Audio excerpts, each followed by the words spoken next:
This is The Allusionist, in which I, Helen Zaltzman, huddle around language to keep warm. This episode is the second half of the two-parter about the name Fiona. Listen to part 1 first, then come back here for part 2. It'll make a lot more sense that way round. Apt for the subject matter that they are two mutually necessary halves. One last reminder of the Allusionist live show Your Name Here, which is happening at the Hot Dog Cinema in Toronto at 1 p.m. on Sunday the 11th of December 2022. Put your masks on and come along. Musical entertainment about eponyms doesn't happen every day, or indeed the majority of days, but it is happening on this day in Toronto. Ticket links are at theallusionist.org/events. On with the show.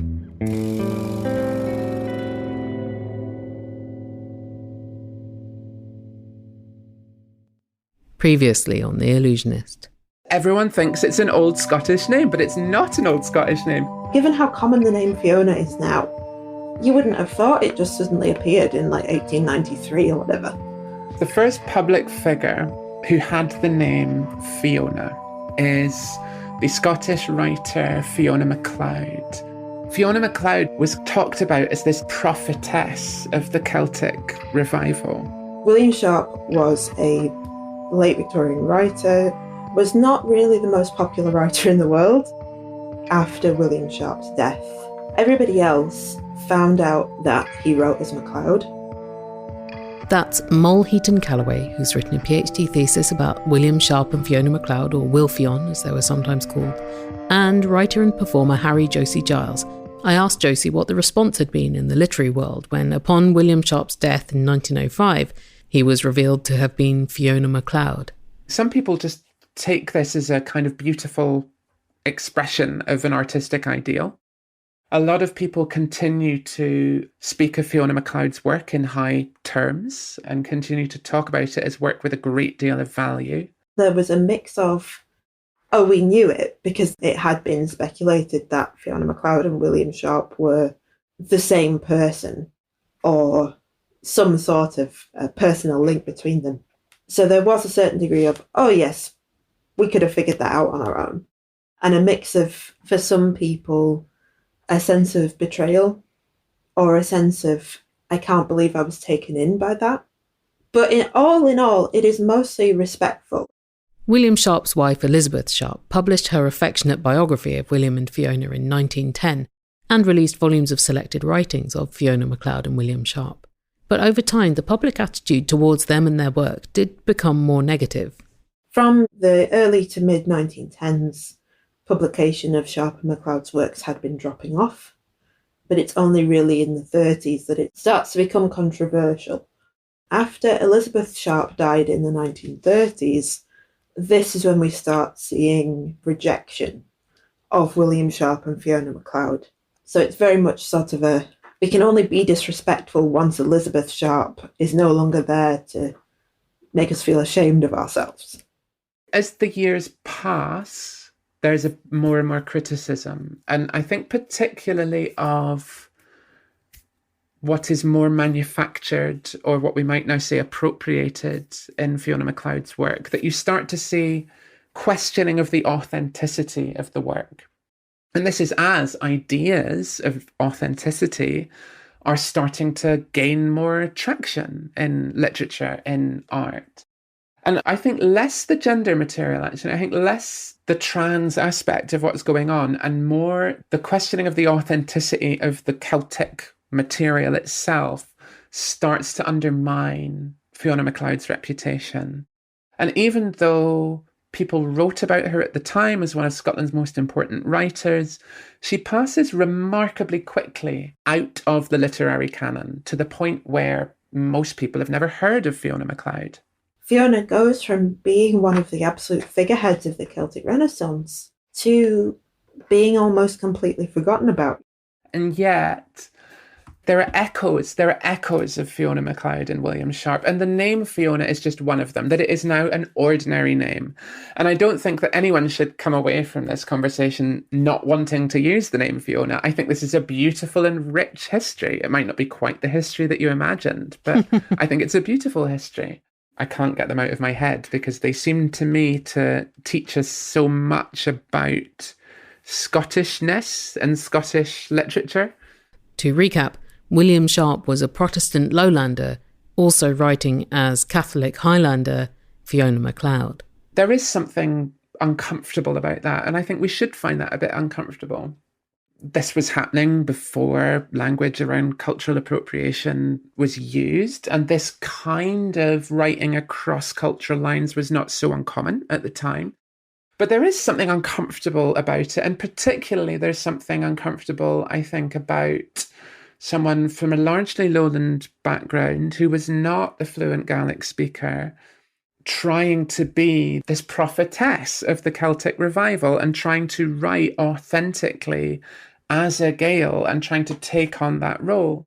Something we talked about in Fiona Part 1 is that by writing as Fiona MacLeod, William Sharp was able to publish without being sullied by his reputation as an uncelebrated hack writer of potboilers and whatever else he could pay the bills with.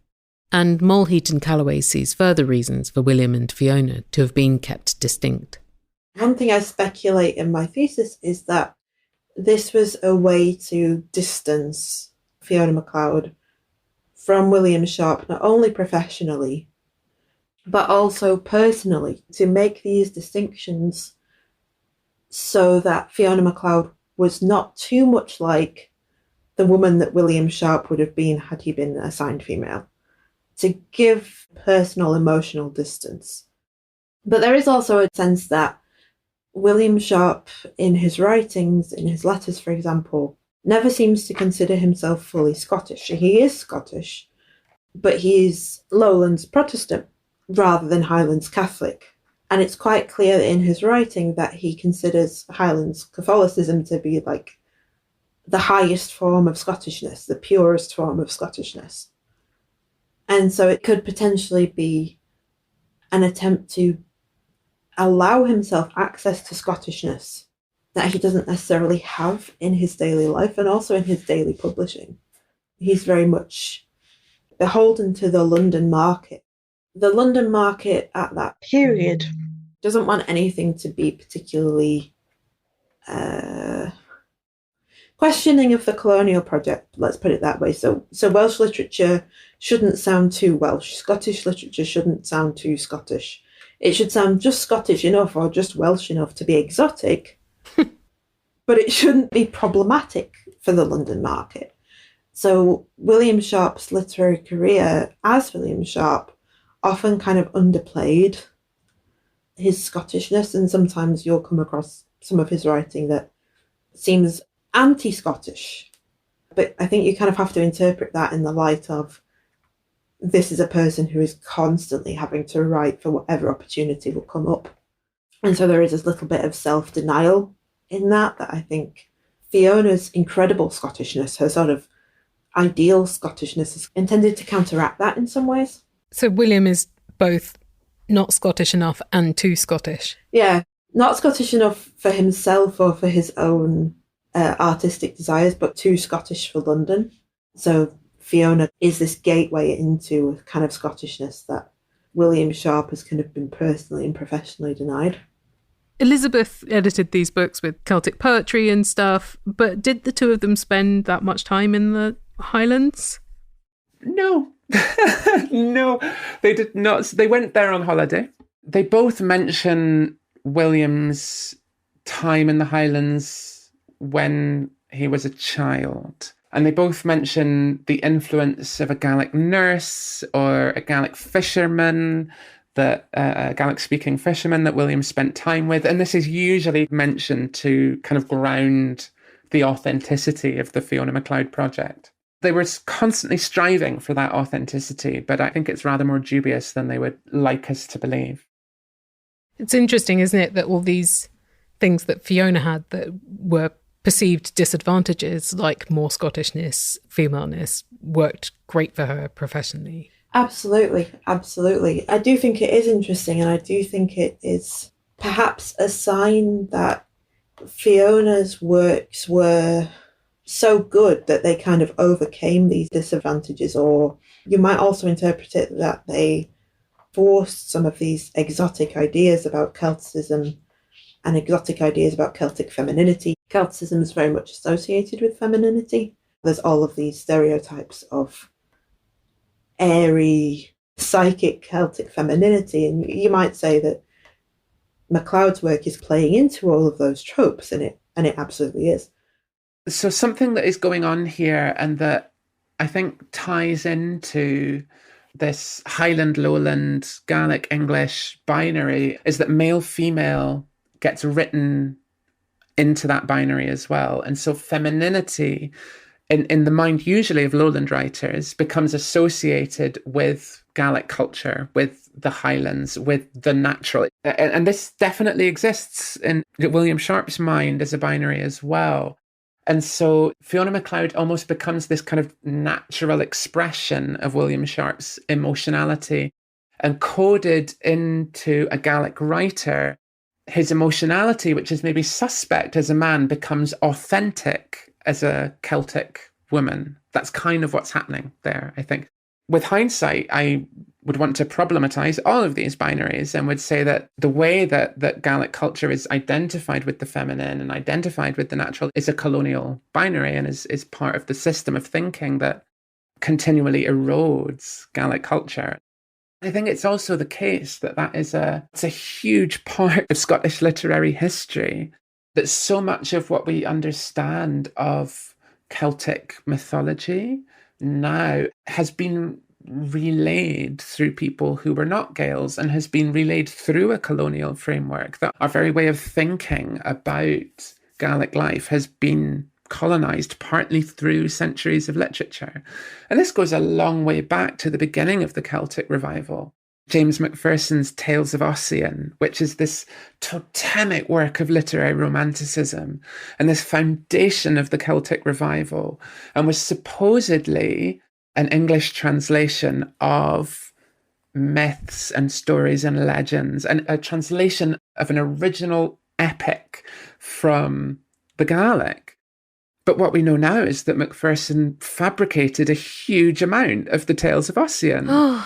Potentially the first part of it was a kind of stitching together of actual Gaelic songs and stories, but some of it was fabricated out of whole cloth. And certainly the way that Macpherson put it all together in English was his creation. It's fine if he'd put inspired by real mythology, if that's not too contradictory. It would have been helpful. And there's been centuries of debate since about how much of Ossian was fabricated by Macpherson and how much of it predates Macpherson. And that it makes it harder sometimes to get to Gaelic originals beneath the kind of English superimposition. That's still true today. And there are still people who don't know that Ossian is largely a fabrication. And this is so much of Scottish literature. At the same time, there is and has always been a continuing Gaelic literature, which has rarely had as much attention as the interpretations of Gaelic literature as made by people who didn't have Gaelic, by English speakers. It's reminding me of that kid that made up all that Scots language Wikipedia recently. That's a very good contemporary version of the same dynamic, I think. Yeah. In August 2020, it was revealed that some 23,000 articles, about a third of the articles on Scots Wikipedia, had been cobbled together in a mixture of English gobbledygook and English rendered into Scots through translation software. The perpetrator was an American teenager who didn't speak any Scots. That's actually a really good example, because that American kid wanted to be doing good, like really wanted to be strengthening the Scots language, creating more resources in the Scots language, and didn't know enough to understand the damage that he was doing and the way that the work that he was doing was creating a false corpus for the language. That's clear to see because we're alive at the same time as those events unfurled. But yeah, when you're looking back to late 1700s with James Macpherson, it's cloudier. So much cloudier. In that cloud, in that mist, we have this name, Fiona. Because the first known appearance in writing of the word Fiona is actually in the English version of James Macpherson's Tales of Ossian that he published in the 1760s. there is one usage of the word Fiona actually with the two little dots over the O, the diacritical mark, so we know it's supposed to be pronounced Fiona. It's a really passing reference. It's just used once. And in fact, in the Gaelic version of Ossian, which we now think Macpherson back translated from the English, it's not used at all. Oh, how does he do the line instead? Because the line that I've seen is, let the sighs of Fiona rise on the dark heaths of her lovely Arden. That's the line. So there's a different name in that place. The name is Eivith, which is Eibhir, which is another name I can't figure out where Macpherson got that from. It's possible that he invented both names out of whole cloth. The versions of Eivith that I've seen are masculine versions. So it's a little bit obscure where that comes from. And is Fiona weather here, or some kind of divine force, or is Fiona supposed to be human in this line? In the first edition of Ossian that I can find, there's a footnote to Fiona which translates it as a fair maid. Now, whether that a fair maid is referring to a person called Fiona, or whether Fiona is a kind of epithet for a fair maid, or whatever Macpherson intended, is a little bit hard to find. Right. But as far as I can tell, Macpherson puts together the word, just fabricates the word. He's got practice. Yeah, exactly. Fabricates a whole epic. And I can't find a written example of Fiona in that usage before Macpherson. It looks like there's some derivation from a Gaelic word for white in there, that something like that may be going on. Confusingly, in the Gaelic version of Ossian, there's another use of that sequence of letters, but in the context, it's very clear that that's supposed to be pronounced Fina. Mm-hmm. In the English, that gets translated as Fina Brackle. And in the Gaelic, it's just as Fina, Fiona, without the accent. So that's in there in Macpherson's creation as well. And then also confusingly, Macpherson uses the same sequence of letters to refer to what we now call the Fianna, the sort of wandering warrior bands. In Scots Gaelic, it's pronounced Fianna. Generally, you'd find it in English as Fianna now, but in some of the notes on some of the editions of parts of Ossian, Macpherson writes that as Fiona as well. So it's possible that either of those are getting muddled up in what Macpherson is doing. It's a little bit obscure. There's also, I found one set of that sequence of letters in an older Gaelic text with reference to a male figure, actually as an alternative name for the Saxon Alfred. Alfred in a couple of older Irish texts actually is referred to as Flan Fiona, Fiona, son of Ossa, king of Saxonland. But all of these are very different usages and are different spellings and don't have the accent that tells us that this is supposed to be pronounced Fiona. The Welsh name Fion, double Fion, is a modern one when given to girls. It means foxglove. But the male name Fion is old, more than 1,000 years old in Welsh and Breton. Yeah. So that is a male name. A lot of my research here owes a debt to a researcher called Sharon Crosser, who did some of the earlier work on the origins of the name Fiona. And I'm not an expert in Gaelic by any means. I'm just a Gaelic learner. My pronunciations and my knowledge are quite weak. Better than mine. But Sharon Crosser does understand the medieval origins of these names and words a lot better than me, and has done quite a fine piece of etymology arguing that to form a female name from Fionn or Fionn just by adding an A to it, that's not something that happens. That's not how a Gaelic feminine is formed. And we can't find any examples of anyone actually doing that to Fionn to make Fiona. So this is the other complication that comes in there. There is an old Gaelic name, which is Fionnagal, and that is the Gaelic name, the English equivalent of which there's a tradition of Gaelic names having English equivalents. That would usually be given in English as Flora, which is the old name. So usually when somebody uses Fionnagal in the Gaelic context, they would use Flora in an English context. William Sharp claimed occasionally that Fiona was an abbreviation of Fionnagal. I can't find any evidence of anyone doing that before Fiona MacLeod. And again, according to Sharon Crosser, it's just not how you would form a diminutive from Fionnagal. It doesn't make sense in a Gaelic linguistic context. And we already had Flora to do that work. In case this isn't complicated enough, Flora and Fionnagal may be used as equivalents, but they have different meanings. Flora is from the Latin for flower, whereas Fionnagal means white shoulders, being the Scottish form of the Irish name Fionnuala, which is centuries old and female assigned and means white-shouldered. This might have been an expression for someone having fair hair. In Irish mythology, Fionnuala was turned into a swan for 900 years. I guess swans have white shoulders, if they actually have shoulders. Do swans have shoulders?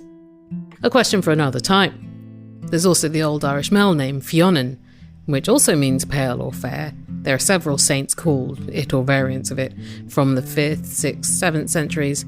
And there's the name Finn, which has various different origins that all ended up as the modern Finn, but one origin is the aforementioned Fionn. There's also an early Gaelic name Fiona, spelt F-I, acute accent N-E. That meant vine, so etymologically unrelated to Fiona, which means white if you believe all the baby name lists. This is probably the same thing going on where people are taking this word for white, where Finn and Fionn come from, and assuming that's what the meaning of Fiona is. And that's possibly why Macpherson uses it, and that's possibly why we get a fair maid as a translation of Fiona, fair and white being kind of connected there. Sharp gives it as the same meaning that Macpherson does. He says it's a fair maid. So in some letters he says Fiona means a fair maid. It's an ancient Scottish name. I've heard it. There's a minister's daughter just the next island over who has the name Fiona. This is something he says every so often. So sometimes he says it means a fair maid. At other times he says it's a diminutive of Fionnagal. And in fact, he does write a letter to Fiona in which he addresses her as Fionnagal Niclóid, which is a Gaelic version of Fiona MacLeod. So he does sometimes call her Fionnagal. A letter from Fiona MacLeod says, "It may interest you to know that the name which seems to puzzle so many people is, though it does exist as the name Fiona not only in Ossian but at the present day, though rarely, the Gaelic diminutive of Fionnagal, i.e. Flora. Fiona, however, and not Fionnagal, is my name." Note that the letter says the name seems to puzzle. This, I think, does indicate that the name Fiona was not common at the time, if it had indeed existed at all, before Fiona MacLeod, because contemporaries of Fiona MacLeod, William Sharp, really struggled with it. They couldn't pronounce it, they couldn't spell it. They just don't seem to know how to pronounce it, which is very strange, considering how it seems to be one of the most intuitive names to pronounce. Yes. There's no silent letters. Exactly, not a single one. Even the vowels don't come with the ambiguity that a lot of words do. No, they don't. They absolutely... It's short. Yeah, it definitely doesn't seem as intuitive to people in the 1890s as it is later on. And, there might have been young girls in the Highlands who had been called Fiona and they'd just never been reported on a census. So it might be that Fiona was being used as a nickname for a longer name for an extremely long time and had just never been a Christian name. But this was just not a name that was in use. Why do you think people want this name to be old? Like old? Because for some people, late 19th century is old, but old.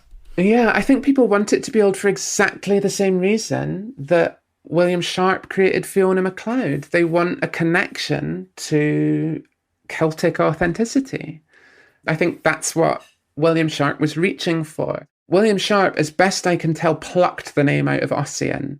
But whether that was consciously or not, William Sharp did edit an edition of Ossian, and he edited an edition of Ossian where there is that accent over the O of Fiona. So I think when he was looking for an authentic Celtic Gaelic name, he reached for Fiona because it's mentioned in Ossian and because he didn't really want to believe that Ossian itself was a bit of a fabrication. It's fabrication all the way down, that Scottishness is made up all the way down, that whenever you go searching for kind of authenticity in our ideas of Scottishness, you find someone telling a story that's a little bit shaky.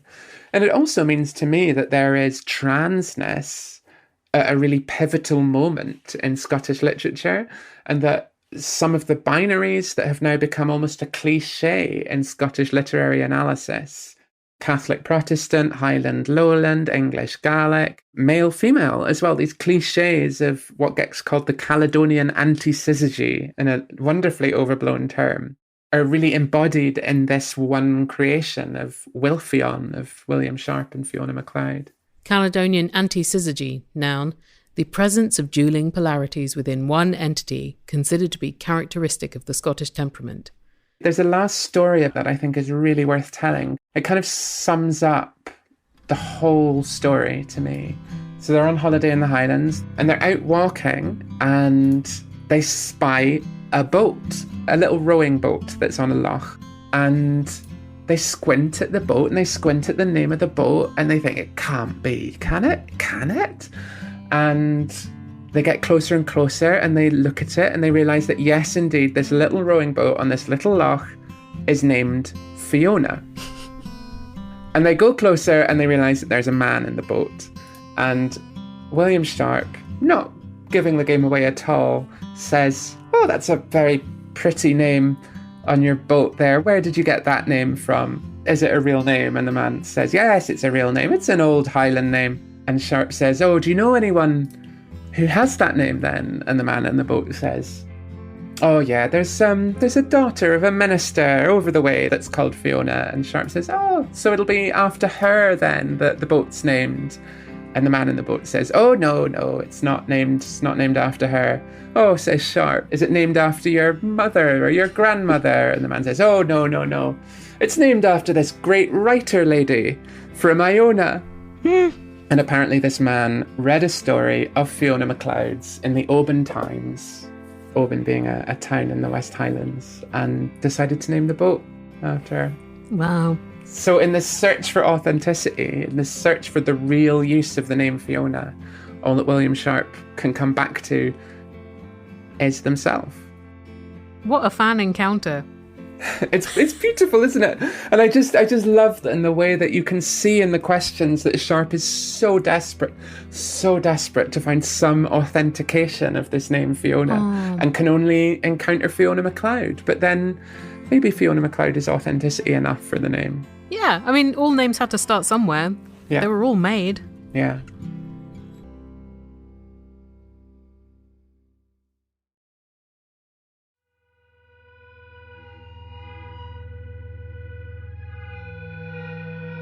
Following the first Fiona episode, Beth says in the Allusionist Discord, when I googled Fiona MacLeod, I discovered that Google just pulls up William Sharp's information in a way that feels less sensitive to the complexities of their identity than this podcast was. It's interesting to me how these choices are made. If you Google George Eliot or Mary Ann Evans, the heading that comes up is George Eliot. Very interesting. Care to comment, Google? Anyway, this kind of thoughtful chat is one of the several things that make the Allusionist Discord such an inviting and charming place to spend time online. And you can be there with your fellow excellent pod fans and receive additional perks as well if you support this independent podcast at theallusionist.org/donate.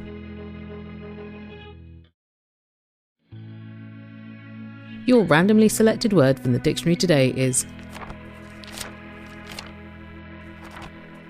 hyperbaton, noun, rhetoric, an inversion of the normal order of words, especially for emphasis, as in, this I must see. Originally 16th century via Latin from Greek hyperbaton, overstepping. Try using hyperbaton in an email today. In this episode, you heard from Harry Josie Giles, who is a performer and writer. Her verse novel, Deep Wheel Orcadia, recently won the Arthur C. Clarke Award for Science Fiction Book of the Year. You also heard from Moll Heaton Calloway, scholar of queer book history, who's written their PhD thesis about Fiona MacLeod and William Sharp. Thanks to Julie Deneen and Shannon Crosser, whose article concerning the name Fiona I'll link to at theallusionist.org/Fiona2. Martin Austwick provided editorial advice as well as the original music. Hear his compositions via palebirdmusic.com and as Palebird on Bandcamp. Our ad partner is Multitude. To sponsor an episode of The Allusionist in 2023, contact them at multitude.productions/ads. There will be one more episode this year, Bonus 2022.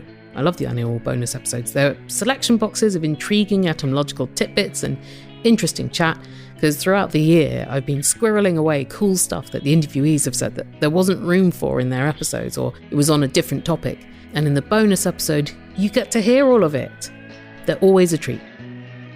In the meantime, find me at Allusionist Show on Facebook, Instagram, YouTube and Twitter, and find every episode of the podcast in audio and transcript form, and the full dictionary entries for the randomly selected words, and links to the guests, plus more information about the episode topics, and event listings, like the upcoming Toronto live performance of Your Name Here, all at the show's forever home, theallusionist.org.